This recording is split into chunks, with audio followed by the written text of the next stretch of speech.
Bem, eu vim para bater um papo com vocês, para falar um pouco, não é uma palestra acadêmica, não é uma... o meu trabalho é uma pesquisa universitária, a nível de doutorado, de pós-doutorado, que está publicado no último livro que eu publiquei aqui no Brasil. Foi uma tradução do trabalho que eu desenvolvo na França, O Direito a Ter Criança Fora da Sexualidade. É sobre a questão da adoção homoparental, a adoção por homossexuais, né? E quando eu fui para a França, você vem aqui, me acompanha? Quando eu fui para a França, eu fui com a intenção de fazer um outro tipo de pesquisa, que seria uma pesquisa mais com relação à questão da violência e das pessoas que estão no presídio, enfim, porque eu sou advogada e sou psicóloga, psicanalista, então eu pesquiso as questões da personalidade humana e levo para a legislação, para o direito.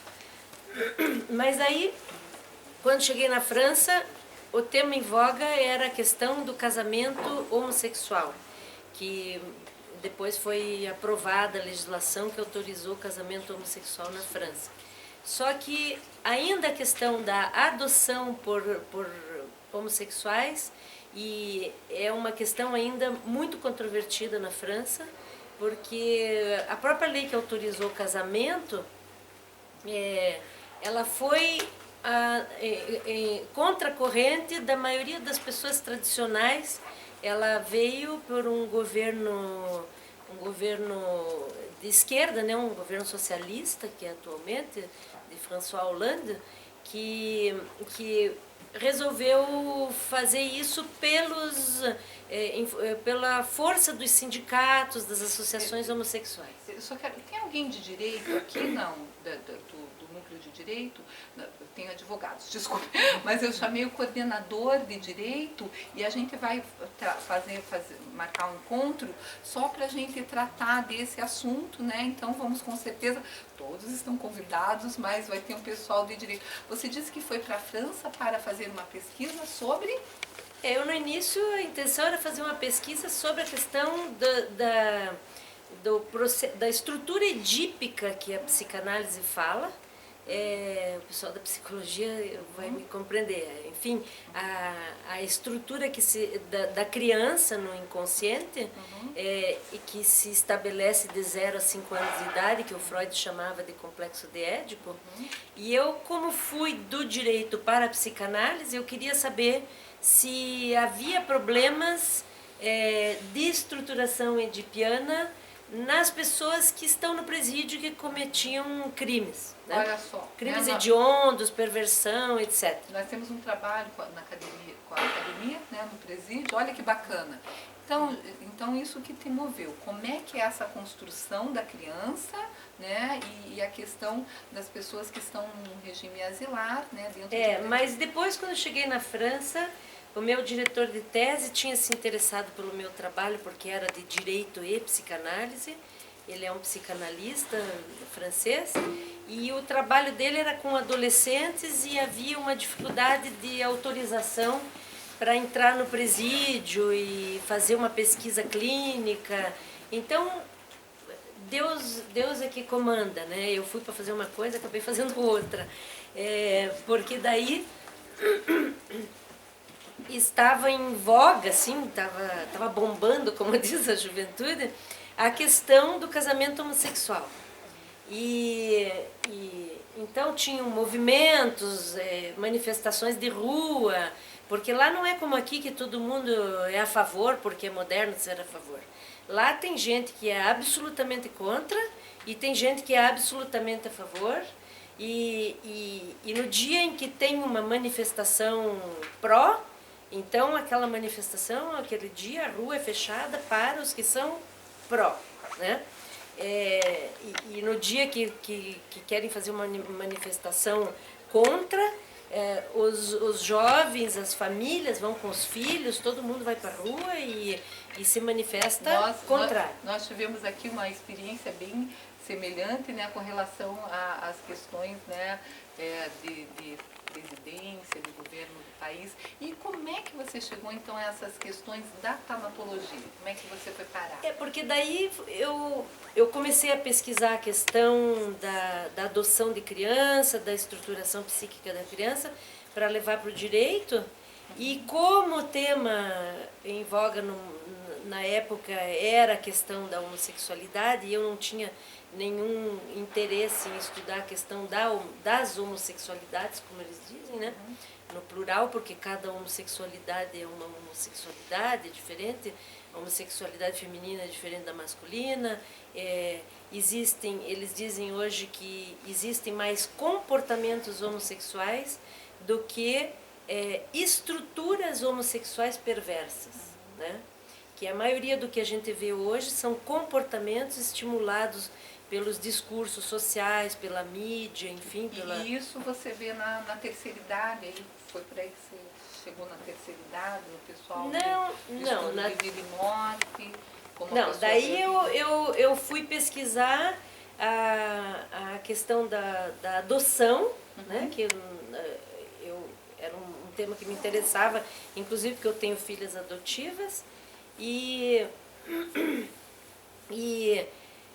com o tempo isso foi se esclarecendo durante a pesquisa, que isso foi dar na questão da procriação médica assistida. E porque na França é proibido a utilização de inseminação artificial, bebê de proveta, criança in vitro, mesmo para casais heterossexuais, enquanto não existir um diagnóstico de esterilidade absoluta. Então, não é que a proibição da procriação médica assistida seja preconceituosa com relação aos homossexuais.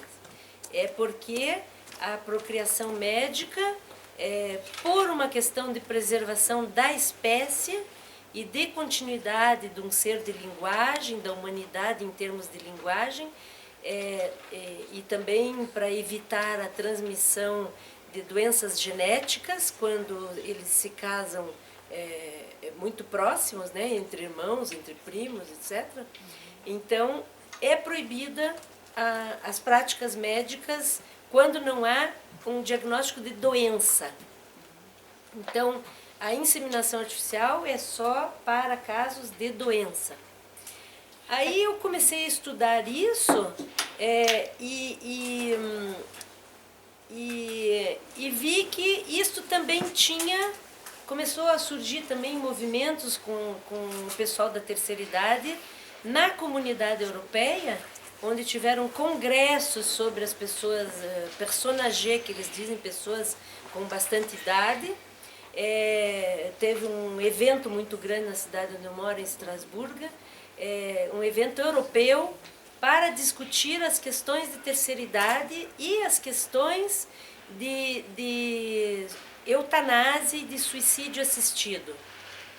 Porque se de um lado existia as questões de início de vida, de fecundação, de criação do ser humano, do outro lado está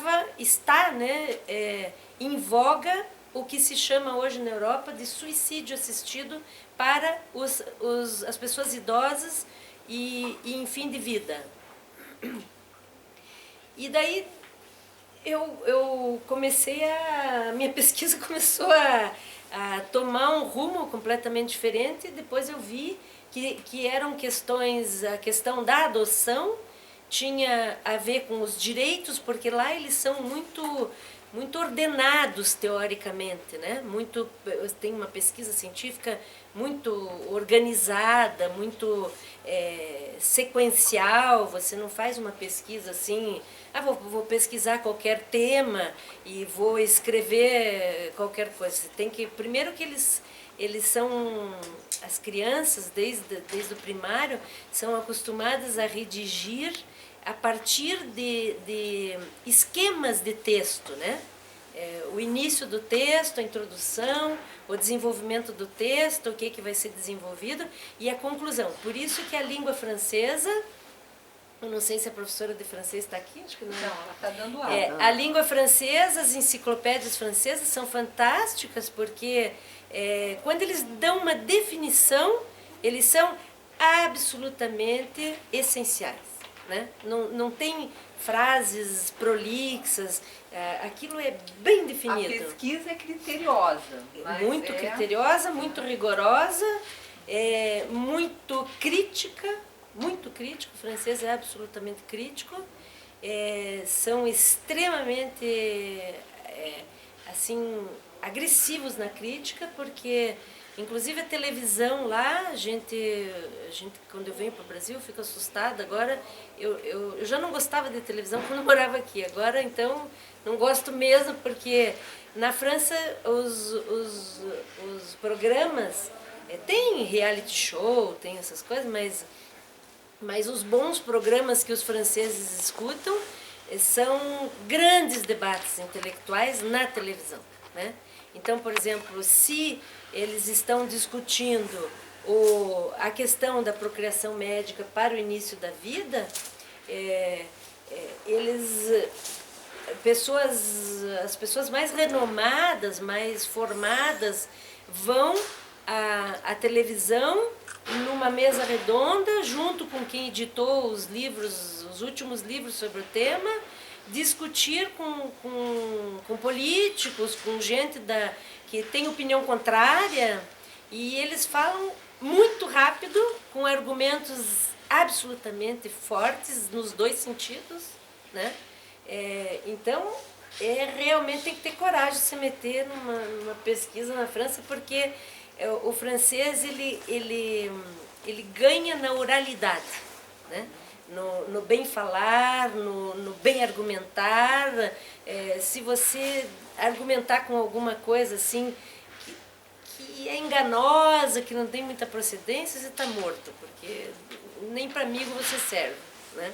É muito bom a gente bater um papinho, fazer uma troca de ideias, mas é bem bacana a gente fazer um debate com, né, uma leitura criteriosa, fundamentada. Não é legal? Assim, a gente dizer, puxa, né, discordo em tudo com você, vou te dizer por quê. E a gente fundamenta. Então, a gente que está no âmbito universitário, é algo muito bacana a gente poder ter essas trocas. E eu fico feliz com isso. Quero dizer a vocês que a gente vai trazer aqui, não é exatamente o nosso tema da UP Maturidade, mas eu tive com o Paulo Bittencourt e ele acompanha, Silvânia, uma pesquisa da Inglaterra, e é sobre, lá na Inglaterra é assim, quem está, o Gari, mas também a Rainha Elizabeth, todos fazem parte do mesmo sistema de saúde. Então ele pensou como é tratado a questão da depressão, né? E eu me interessei pela questão da depressão, mas ele pensa a questão da depressão pós-parto, na gravidez, né? Que é um mito, onde já se viu a pessoa está grávida, vai ficar triste, que negócio é esse, né? E então a depressão durante a gravidez e depois do parto. Então a gente pode trazer, daí eu mandei o texto lá. Você recebeu, Solange, o texto? Não recebeu? Não. Vou te mandar, eu escrevi, mantém em inglês, depois traduzido, vou te enviar, para a gente poder fazer um debate. Então, Silvane, que bacana, só para vocês terem ideia que é algo bem criterioso. E quando a Silvane trouxe isso para a gente, ano passado, essa coisa, né, da morte assistida, é algo que dá um impacto, né? E a gente tem aqui a Solange que pode dizer como é que é isso aqui no Brasil, como é que está sendo esse processo de vida, porque a forma que a gente vê a vida, o início da vida, não é? A continuidade da vida e a questão da morte, isso vai mudando de acordo com o tempo, de acordo com a cultura, né? Então, que bom que as pessoas puderam estar aqui para a gente poder discutir isso, né? Os mais velhos não gostam muito de estar aqui. Na França, as pessoas, o maior índice de pessoas, a natalidade é muito baixa e o índice de idade é de pessoas de mais idade. E acontece que ninguém passa tinta no cabelo, né? Aqui no Brasil a gente é obrigado a passar, mas todo mundo assume o cabelo grisalho, né? E aí teve um evento muito forte por causa da reabertura da discussão sobre uma nova lei, porque a minha proposta de vir aqui hoje era de falar dos novos direitos de início e de fim de vida. Olha só. Então, porque quando eu fiz direito, que me formei com 21 anos de idade aqui na Federal, nunca se falou em direitos de início e de fim de vida. Essa questão dos novos direitos é uma questão nova na Europa, né? Então, o que aconteceu? Teve um evento muito grande, onde um fotógrafo maravilhoso fez um álbum sobre pessoas de idade, fotos de pessoas de idade, a maioria em torno dos 90, 100 anos, e teve uma grande exposição nesse evento onde se discutia o direito ao suicídio assistido e se a França ia autorizar ou não. Então, no evento, eram fotos em todas as salas das pessoas de idade que foram, cada uma tinha uma bela foto, né, porque era um trabalho de fotografia, pessoas simples, pessoas que moram em maison de retraite, em casa de repouso, e com um pequeno currículo da pessoa falando do que ela passou na guerra, onde é que ela foi criada, por que ela tinha depressão, enfim, todas essas questões foram discutidas no momento em que a comunidade europeia discutia em Estrasburgo o suicídio assistido, que eu nunca tinha ouvido falar no Brasil. Vocês já ouviram falar? Alguém já ouviu? Não? Então, o suicídio assistido é um novo termo que muda a concepção de eutanásia. E no começo ela começou a ser aprovada em alguns países como Bélgica, Holanda, alguns estados dos Estados Unidos, autorizando, mudaram o nome, porque a eutanásia é crime por todos os códigos penais, né? Então eles não despenalizaram a eutanásia, não descriminalizaram, continua sendo crime, mas criaram um novo nome que transveste a eutanásia, que se chama suicídio assistido. Em francês é suicide assisté. No início, a Bélgica, por exemplo, a primeira lei, ela estabelecia a possibilidade bem enquadrada do suicídio assistido para pessoas de idade, em fim de vida, que tivesse um diagnóstico muito sério de doença incurável e com dores insuportáveis. Mas isso foi evoluindo, hoje tem clínicas que a gente pode se associar, não é crime, né, nos países onde é autorizado, a gente pode ir pagando por mês, obrigada, Sandra. Pode ir pagando por mês e se você estiver em sã consciência, em condições de assinar o pedido de suicídio assistido, e eles não perguntam se você está deprimido, se você, por que você quer se suicidar. Eles hoje eles vivem num mundo onde Deus é morto, né? Ocorreu uma dessacralização do corpo e com relação... O sujeito é dono do próprio corpo, não é Deus. A vida não veio de Deus, ninguém questiona mais isso. A vida veio da natureza, para eles existe a natureza e não existe Deus. Então, há um declínio do catolicismo, há um declínio... Enfim, o francês realmente não acredita em mais nada. Mas é o francês em geral ou é só algumas comunidades? Não, ainda eu diria que existem minorias, as pequenas comunidades ainda são religiosas. A grande maioria não é mais, né?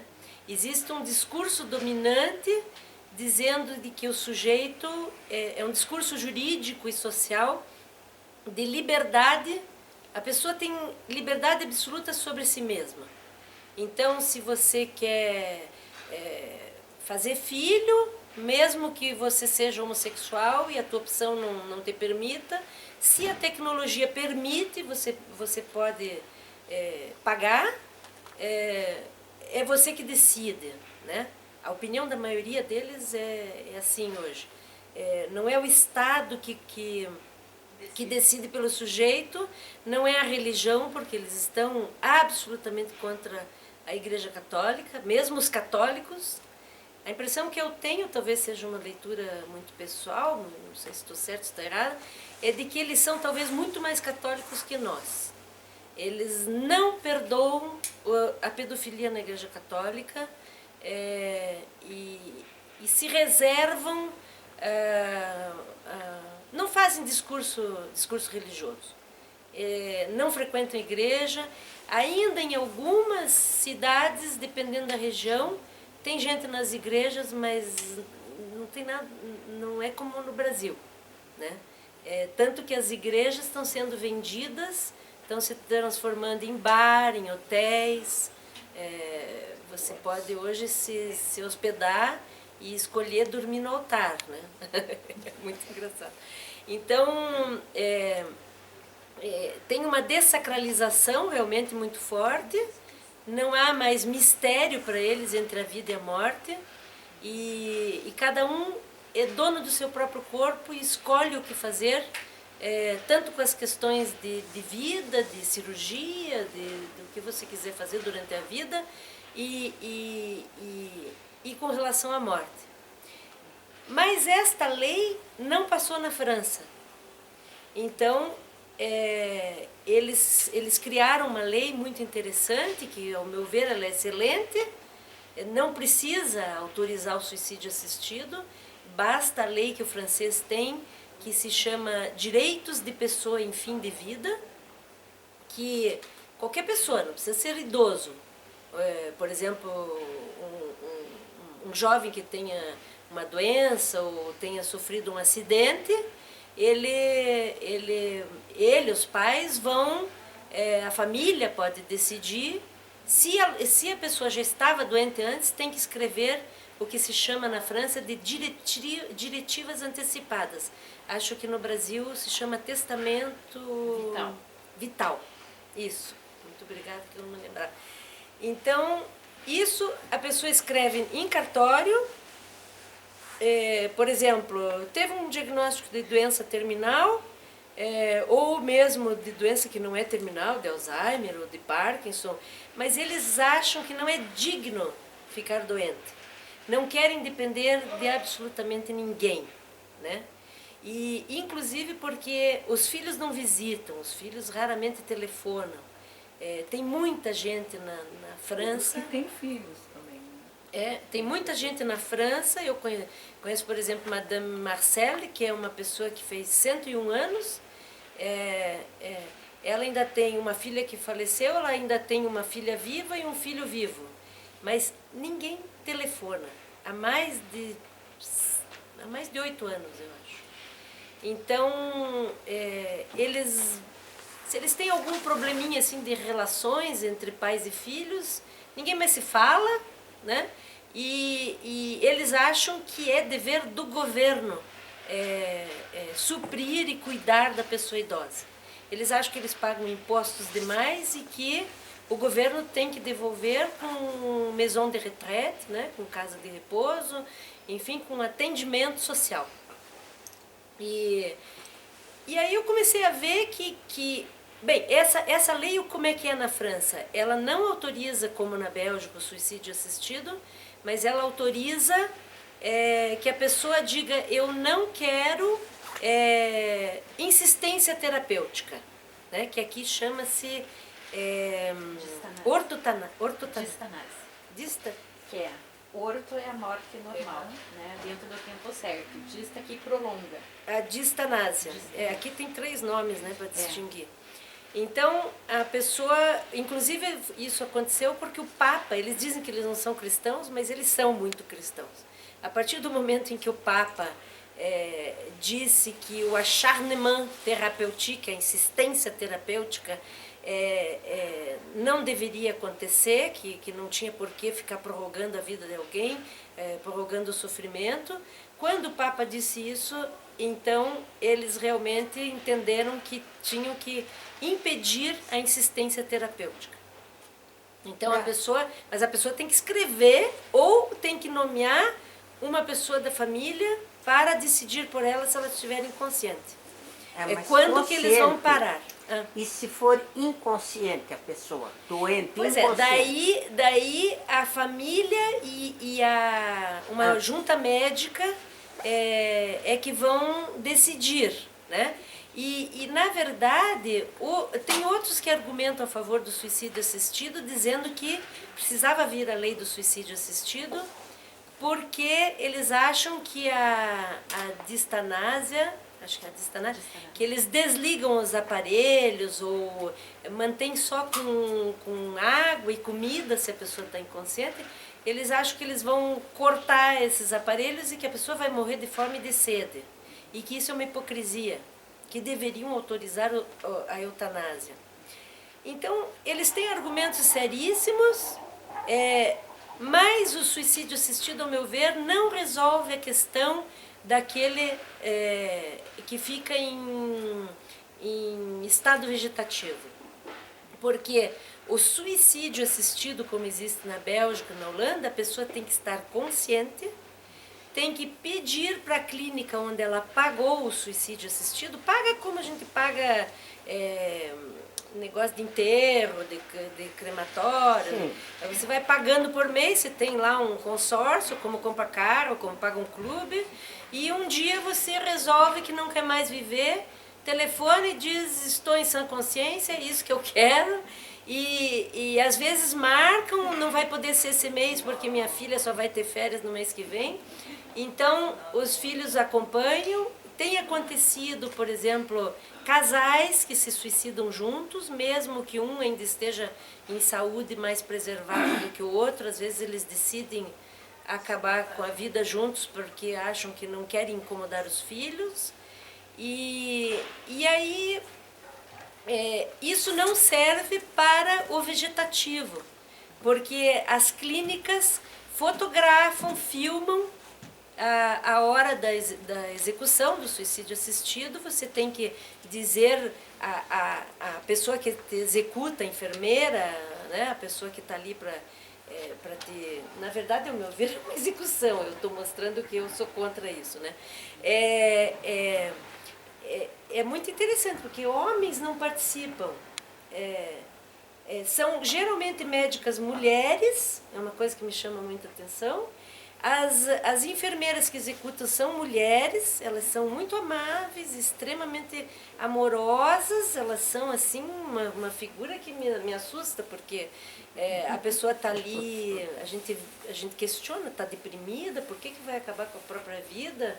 Né? Entra aqui andando numa boa que nem nós, aqui ninguém está morrendo, entra na clínica, qual é o seu chocolate preferido, qual é a sua música preferida, ganha flores, conversa, e daí você tem que confirmar de frente à câmera, e a pessoa que executa, ela prepara o barbitúrico. É um líquidozinho num copinho de cafezinho, e geralmente eles dão um chocolate porque diz que é insuportável o gosto, mas é extremamente estimulante porque a pessoa engole aquilo, em 1 minuto acaba tudo sem nenhum sofrimento, pelo menos aparente. Né? Bom, obrigada.